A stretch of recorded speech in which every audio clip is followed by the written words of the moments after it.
ইঙ্গিতই সত্যি হলো। কোচবিহারে গিয়ে রাজবংশী নেতা এবং বিজেপির রাজ্যসভার সদস্য অনন্ত মহারাজের সঙ্গে বৈঠক করলেন তৃণমূল নেত্রী এবং বাংলার মুখ্যমন্ত্রী মমতা বন্দ্যোপাধ্যায়। এদিন সকালে মদনমোহন মন্দিরে পুজো দিয়েই বিজেপি সাংসদের বাড়িতে যান মমতা। তাকে রাজবংশী উত্তরীয় পরিয়ে স্বাগত জানান অনন্ত। হাতে তুলে দেন রাজবংশী ঐতিহ্যবাহী গুয়া পান। সদ্য শেষ হওয়া লোকসভা ভোটে কোচবিহার কেন্দ্রে জয় পেয়েছে তৃণমূল।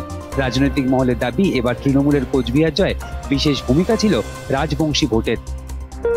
আমাকে শুধু দিদি দেখতে আসছে আর আমার পরিচয় শুনতে চেল, আমি কোন বংশে সেটা বললাম। আমি বললাম আমাদের বংশ আমার ওই মহারাজ নরক এবং ভবদত্ত, আমরা সেই বংশের লোক।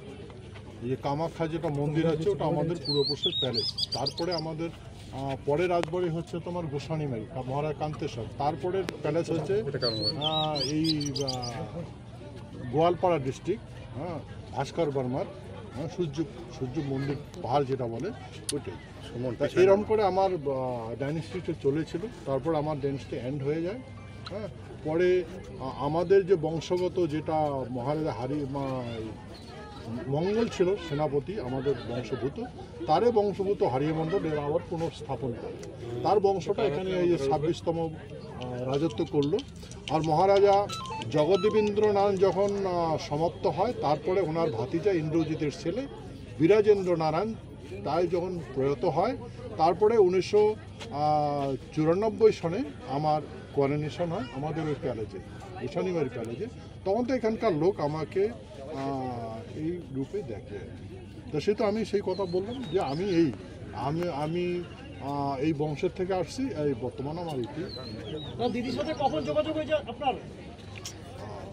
দিদির সাথে তো প্রথম যোগাযোগ হলো বিশ্বমাবী চিলারের জন্মজয়ন্তী, উনি এখানে আসছেন। আর আজকে উনি আমার বাড়িতে আসলেন। এই বৈঠকের যে বিষয়টা, এই বৈঠকটাকেই আপনাদের তৃণমূল থেকে যোগাযোগ করা হয়েছিল না আপনারা কথা বলেছিলেন?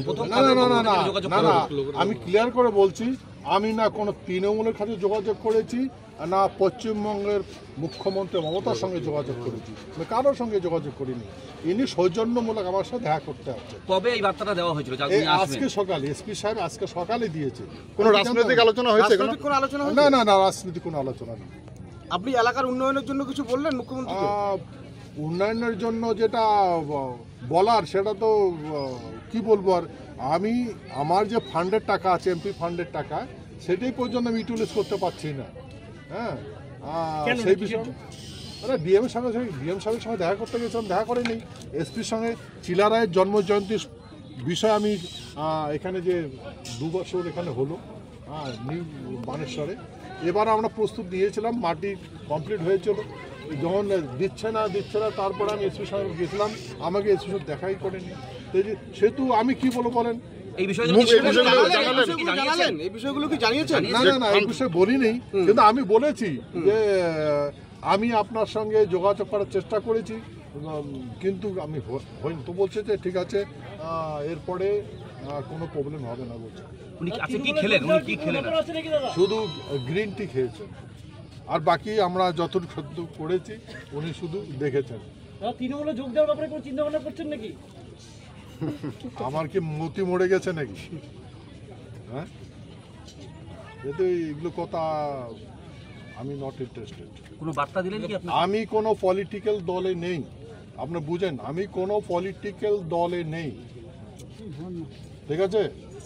আপনি তো বিজেপির সাংসদ, রাজ্যসভার সাংসদ, সেখানে তৃণমূলের মুখ্যমন্ত্রী আপনার বাড়িতে এলেন, এটা নিয়ে আপনার দল মানে বিজেপি তো আপনাকে কৈফিয়ত চেতে পারে, সেক্ষেত্রে আপনি কি বলবেন?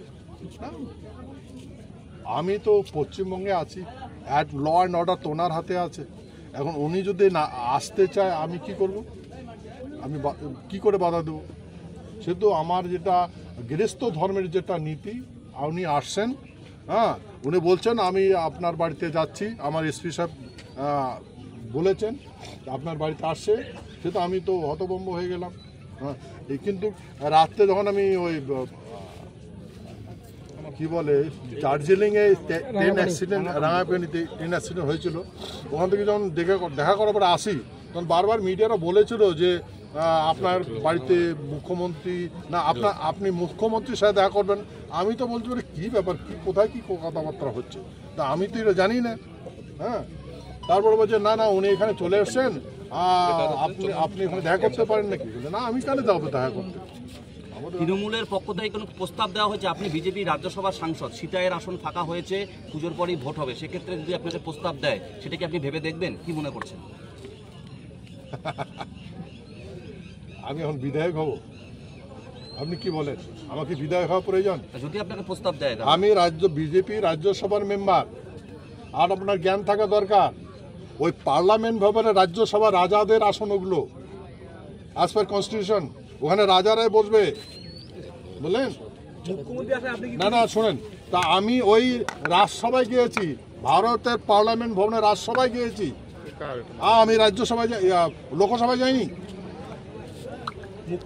এখন আপনারা যদি বলেন আমি এমএলএ হব, আমার কি মস্তিষ্ক খারাপ হয়ে গেছে? এবারে ভোটের ফলাফল নিয়ে কোনো কথা হয়েছে? যদি তৃণমূল রাজ্যসভার সাংসদ হওয়ার ইচ্ছে দেয় তাহলে কি বিজেপি সরবেন বলে মনে করছেন? আরে ভাই আমি তো রাজ্যসভার আছি, রাজ্যসভার মেম্বার আছি। তৃণমূলের পক্ষ থেকে রাজ্যসভা সাংসদ, এখন তো বর্তমানে বিজেপির আছেন, তৃণমূল যদি বলে যে আপনাকে তৃণমূলের তরফ থেকে সাংসদ করা হবে। তৃণমূলে কেন যাব? আমার মতি মরে গেছে নাকি তৃণমূলে যাব? আমি বিজেপির সক্রিয় সদস্য, মানে রাজ্যসভার মেম্বার। আমাকে নিয়েছে বিজেপি, হ্যাঁ বিশ্বাসে নিয়েছে। আমি এরকম করবো? আপনার বাড়িতে এলে আপনি কি খুশি? হ্যাঁ, মুখ্যমন্ত্রী আপনার বাড়িতে এলেন, আপনি কি খুশি? একজন স্টেটের হেড অফ দ্য ডিপার্টমেন্ট আমার বাড়িতে আসছে, তো খুশি তো হবেই।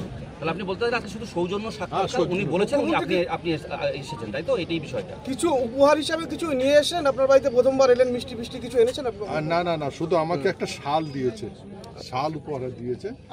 আর আমি ওনাকে দেখলেন, আমি যা দিয়েছি এখানে আপনার সামনেই দিয়েছি, আর কিছু দিই। এবারে ভোটের ফলাফল নিয়ে কি আপনাকে কৃতজ্ঞতা জানিয়েছে? না না না না, ভোটের সম্বন্ধে কোনো আলোচনা হয় ফলাফল নিয়ে কোনো কৃতজ্ঞতা? না না না না, কোনো আলোচনা হয়।